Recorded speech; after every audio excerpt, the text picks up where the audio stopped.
Terima kasih atas kejujuranmu, Tat. Sedangkan kau penulisnya nggak tahu, terus kau mau bicara silsilah penulis. Bahlul ente, Tat. Kecuali kau tahu siapa penulisnya ini, Tat. Mana tadi dia? Bah, kok jadi ini? Ini yang di Birmingham. Kalau kau katakan ini yang asli, sementara kau tunjukkan yang ini, kan bohong kau itu. Bentuk tulisannya aja ada berbeda, karena ini tulisan tangan. Kau lihat dulu bentuknya ini, Tat. Ini berbeda loh, ha. Oke, teman-teman semuanya, satu lagi tidak dijawab oleh Bang Rudi ya tentang masalah verifikasi dari Yesus itu sendiri tentang tulisan-tulisan Lukas gitu ya. Dimana Yesus mensahkan tulisan dari Lukas, legitimasinya atau stempel dari Yesus di mana? Kalau tidak ada stempelnya kan tidak bisa digunakan sebagai pedoman hidup. Ya, kan kayak gitu ya. Nah, terkait masalah Al-Quran saya mau tanggapi dulu. Hapus dulu, Al-Quran itu 100% firman Tuhan. Loh, Al-Quran 100% firman Tuhan dari Bismillahirrahmanirrahim sampai Quran surah An-Nas yang disusunkan kayak gitu. Bukan nama-nama surahnya. Nama-nama surah itu bagian dari Al-Qurannya. Bukan isi Al-Qurannya, tapi bagian dari Al-Qurannya. Nama Al-Baqarah, nama Ali Imran, nama An-Nisa, nama Al-Maidah, nama Al-Anfal, 7 Al-An'am, 6 Al-An'am, terus 8 Al-A'raf. Kayak gitu. Ya, yang menamai adalah Rasulullah secara tauqif, bagian dari Al-Quran itu. Yang namanya firman Allah 100% dari Bismillah sampai Quran surah An-Nas gitu ya, terakhir. Kayak gitu Bang Rudi. Ya, lain halnya seperti kitab Anda. Beda, kitab saya itu beda. Kalau kitab Anda kan, contoh, tulisan si Lukas, itu kan karangan manusia, suatu penyelidikan, kan kayak gitu, tulisan dari wartawan Lukas, kan kayak gitu. Maka dari itu, saya mencari legitimasi, ya, mencari pengesahan dari Yesus itu sendiri, di mana legitimasi tentang tulisan Lukas. Bang Rudi, kita ya kalau mau mengimani suatu kitab itu pasti kita harus mengetahui background penulis kitab tersebut. Gimana kita mau mengimani tapi background dari penulisnya itu tidak kita ketahui? Coba Bang Rudi, ya. Pertama, saya tanyakan kepada Anda, di mana legitimasi Yesus tentang tulisan Lukas? Jawab itu. Di mana itu? Di mana Yesus mengesahkan? Nah, kalau nggak ada, berarti kitab Anda kitab yang tidak bisa diimani. Nah, yang kedua, Bang Rudi, ya, yang kedua, sebutkan ya background atau orang tua dari penulis kitab Anda. Ya, contoh Yohanes bin siapa? Orang tuanya aja saya cari dulu dah. Yohanes bin siapa? Matius bin siapa? Lukas bin siapa? Terus Paulus bin siapa? Coba, saya mau tahu itu. Karena kitab itu Anda imani dan Anda jadikan pedoman hidup. Kan kayak gitu. Kalau penulisnya saja tidak jelas, apalagi isinya bahkan lebih tidak jelas. Kan kayak gitu jadinya. Kalaunya tidak jelas, ya Bang Rudi, ngapain diimani? Jelas itu kitab karangan yang tidak bisa menjadi rujukan untuk pedoman hidup kita selama kita hidup. Nggak bisa. Pasti ya Anda mengatakan kitab Anda itu bukan masalah binnya dengan siapa. Bang Rudi ingat, hadis kami saja ya, hadis kami derajatnya itu ditentukan orang tersebut jelas atau tidak. Kan kayak gitu.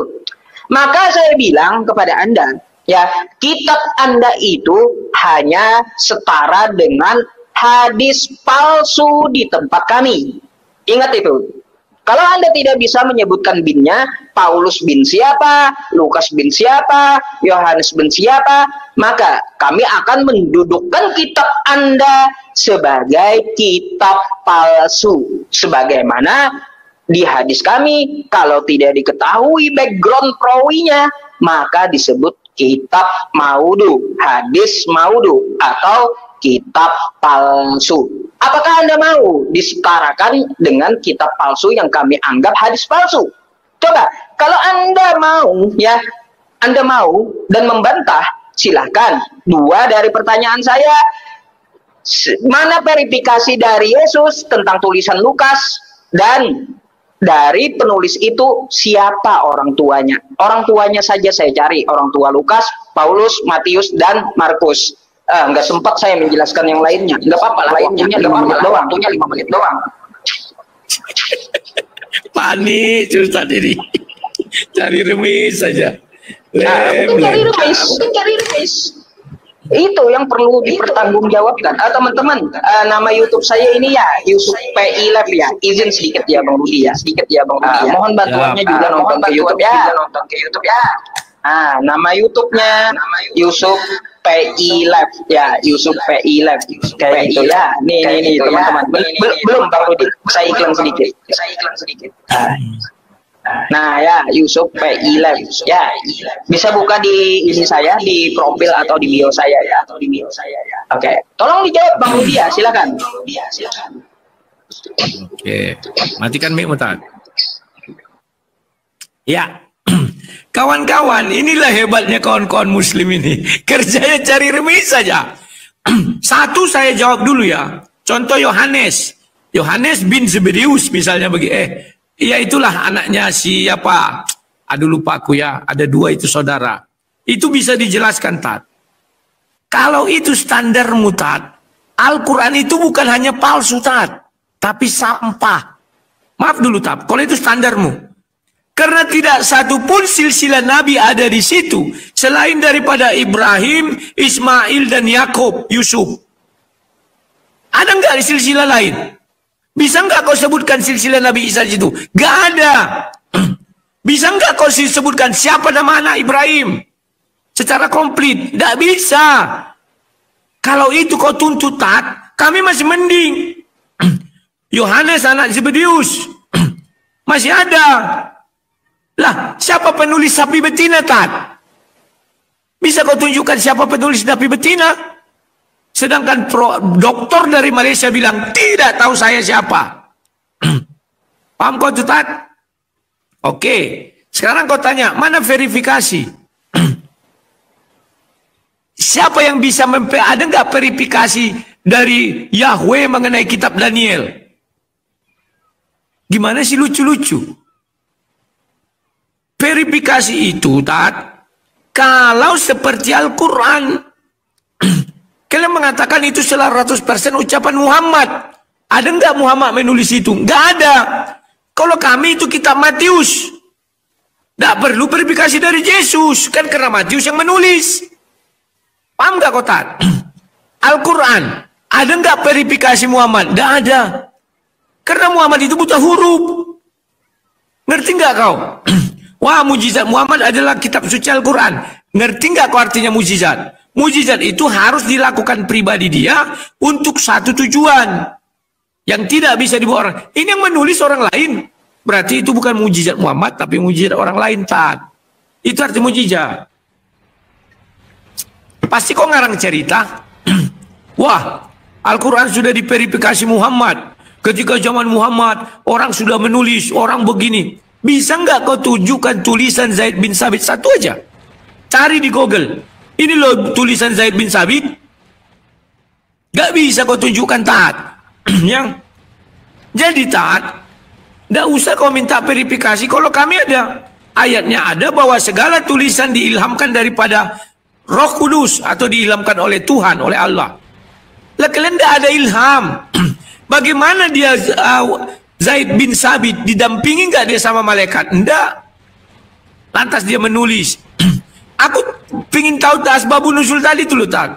Aduh, kenapa nggak kau jelaskan ya pertanyaanku tadi? Ya, sesudah itu pancinganku tadi satu. Berapa anaknya Ibrahim?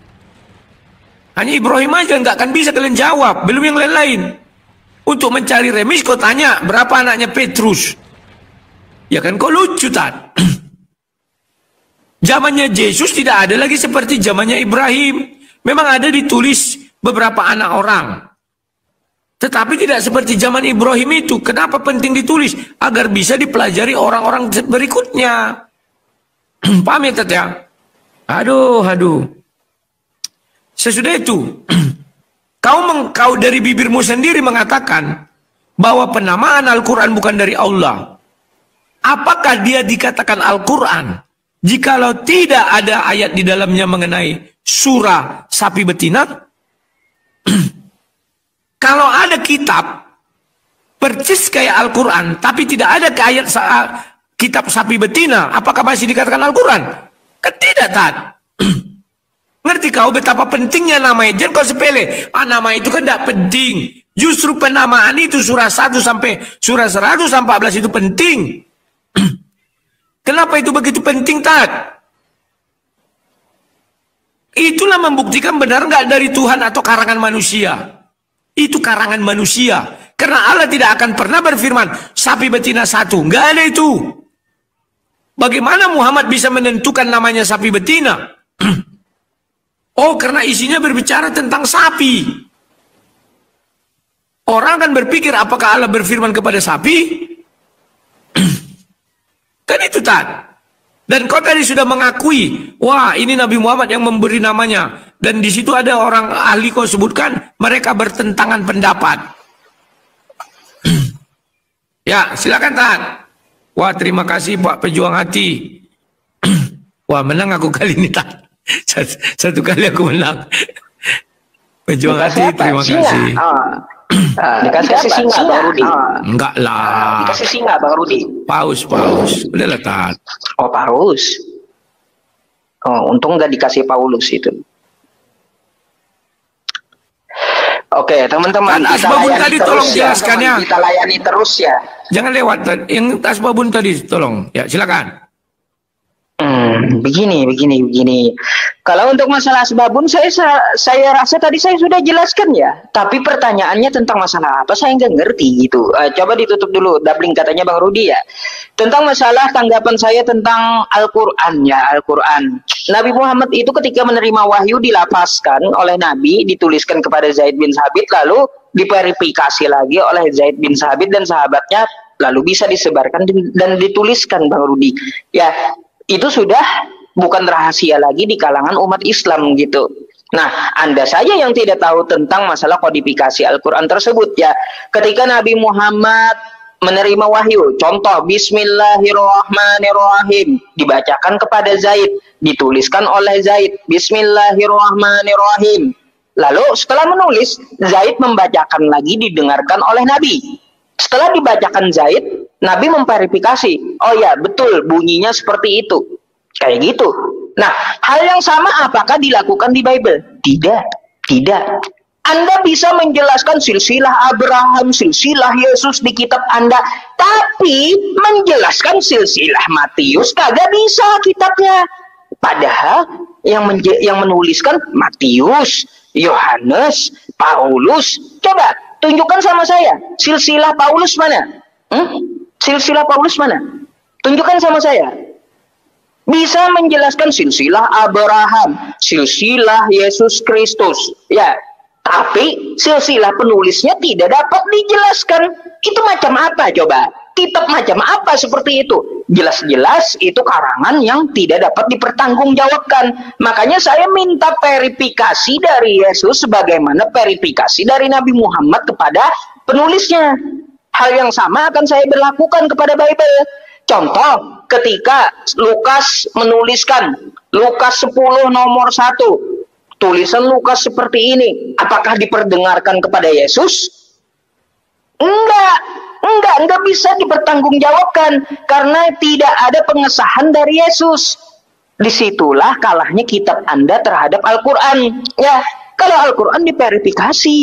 Tapi kalau ini kitab Anda bisa menjelaskan katanya lengkap. silsilah Abraham, silsilah Yesus, silsilah Paulus, penulisnya kagak bisa dijelaskan. Itu macam mana coba?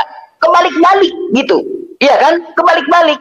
Berkaitan tentang masalah tulisan Zaid bin Sabit, kan Anda bisa tuh buka di perpustakaan islam.com. Ya. Tuh, contoh ya kayak gini. Ya, nih, teman-teman semuanya juga bisa ya membuka di perpustakaan islam.com. Nih, ini ada 800 lembar lebih ya. Nah, ini diteliti di Birmingham itu ya. Ini dari tahun 568 sampai 645 ya Bang Rudi ya. Saya sudah sering tunjukkan ini kepada publik gitu ya. Nah, bukan cuma 2 lembar ya. Ya. Jadi dari penelitian orang Kristen sendiri bahwa ya yang di Birmingham itu adalah tulisan di zaman Nabi Muhammad SAW. Jadi nggak perlu saya berapa kali menunjukkan kepada Anda tentang masalah verifikasi tersebut ya, karena sudah saya jelaskan masalah verifikasi Al-Quran itu seperti apa ya kepada Anda. Tapi Anda tidak dapat menjelaskan satu hal saja gitu tentang masalah verifikasi kitab Anda. Coba satu hal saja deh saya tanya kepada Anda ya. Tolong tunjukkan silsilah Paulus kepada saya. Mana silsilah Paulus? Hah? Coba. Kalau kitab Anda itu jelas. Coba.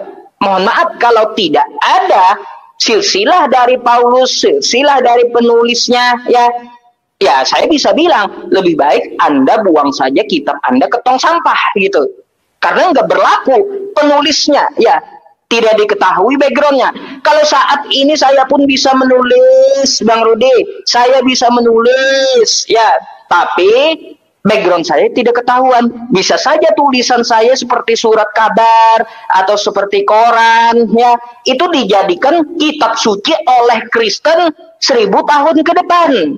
Nah, maka dari itu pentingnya verifikasi dan background dari penulis. Saya Muhammad Yusuf, guru saya siapa, orang tua saya siapa, alamat saya di mana, terus tempat tinggal saya di mana, kelakuan saya setiap hari seperti apa, pernahkah saya berdusta, kan kayak gitu ya, kayak gitu verifikasinya. Nah, satu saja saya minta dulu sama Anda, tunjukkan legitimasi Yesus terhadap tulisan Lukas dan silsilah dari Paulus. Jawab dulu.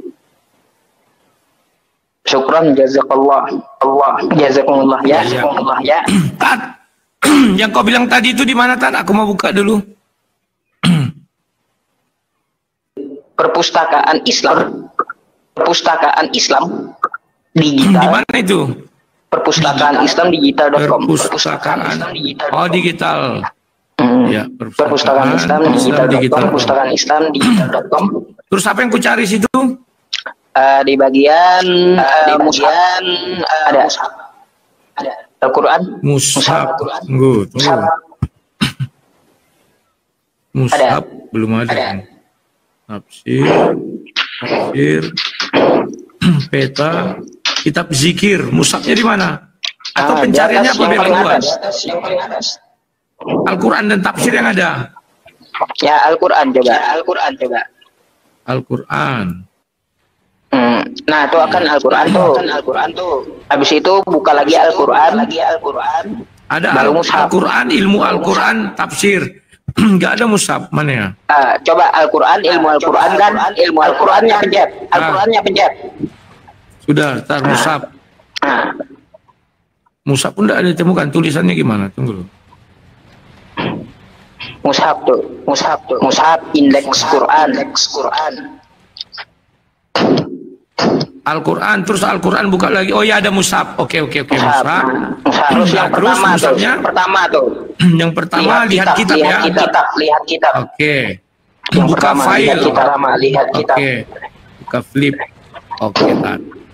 Ya, oke, itu ya datanya ya. Silakan. Nah, saya pakai data. Tunjukkan data juga sama saya. Coba silakan. Tunjukkan Tunggu. sama saya. Coba silakan. Tunggu. Kok belum bisa dibuka ya? Ini kok nggak ada isinya, Tan? Hah? Kok putih aja? Hah? Ini. Sebentar. PDF-nya aja lah ya. Sabar. PDF. Ya, kita ada berdata ya teman-teman. Kita ada berdata ya teman-teman. 12.000 orang nonton di tempat saya. 12.000 orang nonton di tempat saya. Iya, wih mantep Tat. Aku 2.600. Ayo, pencet. Sabar ya, masih PDF-nya buka. Pencet. Tunggu Tat, sabar. Sabar Tat, kita buka dulu biar kutunjukkan sama kau bagaimana ilmu itu berjalan. Ini kok nggak ada nih. Nih, tunggu PDF-nya lagi dibuka. Sabar Tat. Ya, bincang-bincang dulu kawannya. Sabar ya. Ayo kawan-kawan, semangat dong. Dukung. Wah, setidaknya kita kalah. Jangan jauh-jauh kali koinnya sama si Ustadz ini. Dia lagi senang-senang ini. Tunggu Tat, dikit lagi ya. Sabar. Senang apanya? Ayo. Senang apanya? Ayo. Syukran jazakumullah ya yang kasih jazakumullah sehingga kita menang terus dengan Rudi Yohanes. Belum bayar wifi kali ya. Tunggu. Wifi kali ya. Dikit lagi, sabarlah. Dikit lagi. Belum bayar wifi. Ayo jangan lupa cek layar kawan. Wifi kali Bang Rudi ini. Sabar. Biar kubalikkan dulu. Iya, wifi udah bayar belum? Iya. Gimana? Wifi udah bayar belum? Kalau itu aman itu Tat, tenang aja. Dikit lagi nih ya. Sabar dulu, aku mau lihat.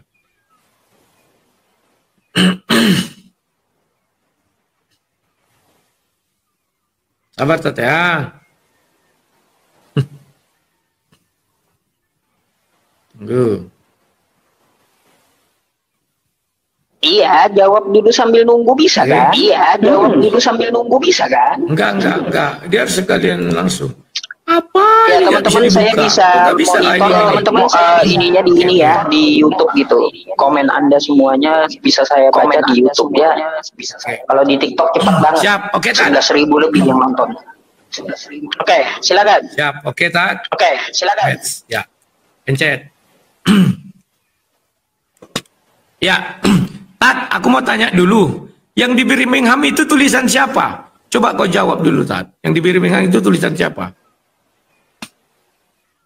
Itu silakan, buka aja. Di Birmingham itu dari penelitian. Ya, tulisan siapa? Tulisannya di zaman Nabi Muhammad. Di zaman Nabi Muhammad para sahabatnya. Ya, siapa yang menulis? Para sahabat. Oh, kalau ya, spesifik nama, saya tidak bisa menyebutkan data nggak ada kayak itu ya. Okay. Nah, terus saya sebutkan tahunnya saja, karena penulisnya adalah zaman Nabi Muhammad. Silakan. Oke, terima kasih. Ya, terima kasih atas kejujuranmu, Tat. Sedangkan kau penulisnya nggak tahu, terus kau mau bicara silsilah penulis. Bahlul ente, Tat. Kecuali kau tahu siapa penulisnya ini, Tat. Mana tadi dia? Bah, kok jadi ini yang di Birmingham. Kalau kau katakan ini yang asli, sementara kau tunjukkan yang ini, kan bohong kau itu. Bentuk tulisannya aja udah berbeda, karena ini tulisan tangan. Kau lihat dulu bentuknya ini, Tat. Ini berbeda loh, ha. Dimatikannya mic-nya. Kau matikan mic-mu ya, Tat. Jangan kau matikan dong siaranku di tempatmu. Biar semua orang dengar. Akhirnya, coba kalian lihat ini kawan, ha. Apakah ini sama dengan ini? Berbeda. Lantas siapa yang menulis Birmingham itu? Percaya nggak kalian zaman dahulu sudah ada titik-titik gini? Kan kebohongan yang diucapkan susah ini. Ini sudah ketikan apa ini? Ketikan mesin tik. Bukan tulisan tangan seperti ini lagi. Paham kalian ya? Nah, ini tulisan tangan lagi ada ini. Tulisan Al-Quran tertua itu ada di Syria itu ya. Namanya Sanaa. Ya, ini. Yang mana mau mereka buat lagi nih? Sama nggak dengan ini? Kan jauh beda kawan. Tulisan siapa lagi nih kalau Birmingham ini benar-benar asli? Paham ya kawan-kawan ya? Dan di sini belum ada namanya nomor. Nama surat belum ada, ayat tidak ada. Di sini bagaimana? Nah, ini bisa kalian lihat ya. Nah, ini. Oke, itu satu ya, Tat. Jadi kau kalau berbohong, sedangkan kau aja nggak tahu penulisnya siapa. Bagaimana kau bertanya tentang silsilah? Kemudian verifikasi, Tat. Kelebihan umat Islam ini adalah pandai mengarang cerita. Sementara fakta arkeologis nggak punya. Ada nggak buktinya kitab yang diucapkan oleh Nabi Muhammad dan ditulis oleh Zaid bin Sabit? Nggak ada. Maka dikaranglah kitab-kitab, makanya mereka banyak kitab. Tujuannya apa? Untuk pembenaran, bukan kebenaran. Kalau bicara kebenaran, kita harus berpatokan kepada fakta arkeologis. Hanya Islamlah yang tidak punya fakta arkeologis tentang kitab-kitab tuanya. Daripada mereka ribut, sibuk mengurus arkeologis, sementara para ulama mereka kan dibacakan tadi, sebagian bertentangan, maka mereka mencari jalan aman, dihafalkan. Kita tanya, mana hafalan tertua? Juga nggak bisa ditunjukkan. Mana bukti tulisan Zaid bin Sabit? Nggak ada. Jadi hanya omong kosong aja. Dikaranglah cerita. Pada saat itu Muhammad menceritakan kepada para sahabat. Sahabat menulis. Dan dia membacakan lagi. Maka itulah verifikasi. Betapa gampangnya verifikasi seperti itu. Fakta arkeologis nggak punya. Kitab tuanya nggak punya. Yang lucunya dia minta silsilah daripada Matius. Silsilah pada Matius ada. Pergilah kau ke gereja Katolik. Pasti tunjukkannya. Sementara kalau kita tanya silsilah Muhammad, di Al-Quran pun tidak ada. Kenapa tidak ada silsilah daripada Matius? Karena dia bukan nabi. Yang memiliki silsilah di dalam kitab suci, itu para nabi. Paham nggak? Para rasul itu adalah evangelis. Kalau orang sekarang bilang evangelis. Bedakan rasulnya orang Kristen dengan rasulnya Islam. Kalau Islam, rasul itu kan nabi. Al-Quran saja tidak ada silsilah Muhammad. Gimana, Tat? Bisa nggak kau tunjukkan silsilah Muhammad dari Al-Quran? Tidak ada. Nama ayahnya pun tidak diketahui Allah SWT. Ada nggak di Al-Quran disebutkan namanya? Ini loh nama ayahnya Muhammad. Ini loh nama ibunya. Nggak ada, Tat. Oke? Kita jadi lari ke sana ya. Oke. Terima kasih.